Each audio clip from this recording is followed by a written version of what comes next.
Praise the lord. ప్రియులారా, మరి యొక్క నూతన ఉదయకాల సమయంలో దీని వాక్యాన్ని చదువుకుందాం.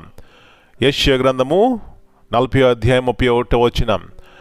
ఐజయా 40:31. యెహోవా కొరకు ఎదురు చూచువారు నూతన బలము పొందుదురు. వారు పక్షిరాజు వలె రెక్కలు చాపి పైకి ఎగురుదురు. అలయక పరిగెత్తుదురు, సొమ్మసిల్లక నడిచిపోవుదురు. But they that wait upon the Lord shall renew their strength. They shall mount up the wings as eagles. They shall run and not be weary.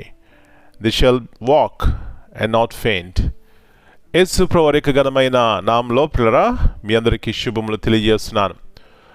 అనేకమైన సార్లు ఈ యొక్క పరిశుద్ధమైనటువంటి మాటలు మనం వినుంటాం. మరొకసారి దేవుడు మనకి ఇచ్చినటువంటి తరుణాన్ని బట్టి, భాగ్యాన్ని బట్టి ప్రియులారా, ఆయనకి కృతజ్ఞతాస్తులు చెల్లించాలి. నూతన దినమును బట్టి కూడా ఆయనకి వందనాలు మనము చెప్పాలండి. ఇక్కడ చూసినట్లయితే యెహోవా కొరకు ఎదురు చూచువారు.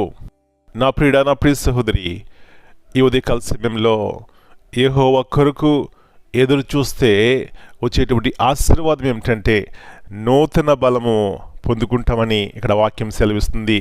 ఇంకా ఆలయక పరుగుతామంట, సొమ్మసిల్లక నడిచిపోతాం.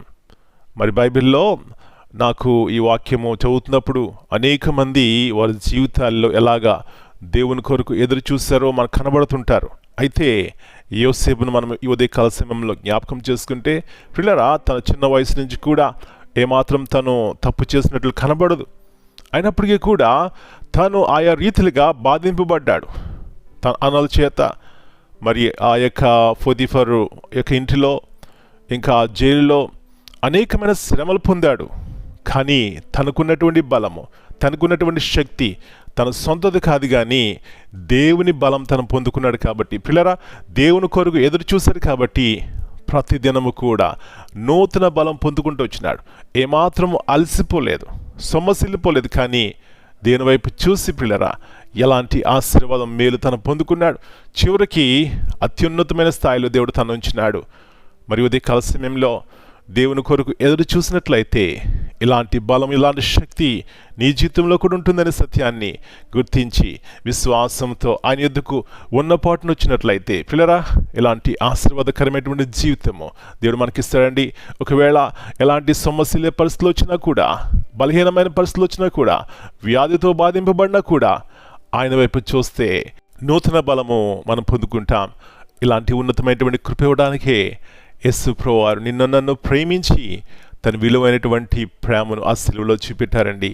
కాబట్టి ఉదయకాల సమయంలో ఆయన వైపు చూసి నూతన బలం పొందుకోవాలని దేవుడు ఆశపడుతున్నాడు. అలాంటి కృప ఈ వాక్యం వింటున్న ప్రతి ఒక్కరికి దేవుడు సమృద్ధిగా దయచేయనుగాక. ప్రార్థన చేసుకుందాం. గొప్ప దేవ, సర్వశక్తి గల దేవ, పరిశుద్ధమైన దేవ, మరి యొక్క నూతన ఉదయకాల సమయాన్ని బట్టి మీకు వందనాలు చెల్లిస్తున్నాం. వాగ్దానం ఇచ్చి నెరవేర్చే దేవుడు, ఈ ఉదయకాల సమయంలో ఈ వాక్యము నా కొరికే నాయన.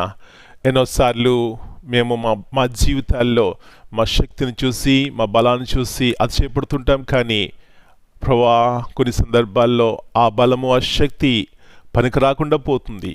ఏమాత్రం ప్రయోజనకరంగా ఉండదు. మమ్మల్ని మేమే అసహించుకుంటుంటాం. కానీ మీ వైపు చూస్తే ప్రభువా, ఎలాంటి ఆదరణ, ఎలాంటి నెమ్మది, ఎలాంటి నిరీక్షణ.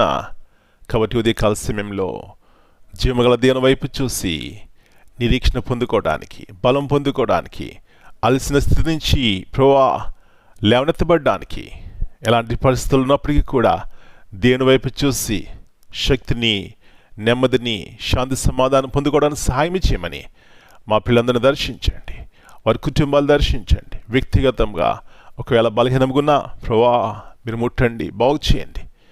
ఆత్మ సంబంధమైన బలహీనముగున్నా వారిని లేవనెత్తండి. శరీర సంబంధమైనటువంటి స్థితిలో వారు కృంగి ఉన్నా లేవనెత్తండి. మీరే ప్రతి ఒక్కరిని బలపరిచి మరొకసారి మీ ఉన్నతమైనటువంటి కృపను ప్రతి ఒక్కరి జీవితాల్లో పరిపూర్ణంగా నెరవేర్చమని మనం మీ చేతికి అప్పగించుకుంటూ యేసు ప్రభువారి అతి శ్రేష్టమైన బలమైన నామమును బట్టి ప్రార్థన చేస్తున్నారు తండ్రి. Amen. God bless you all.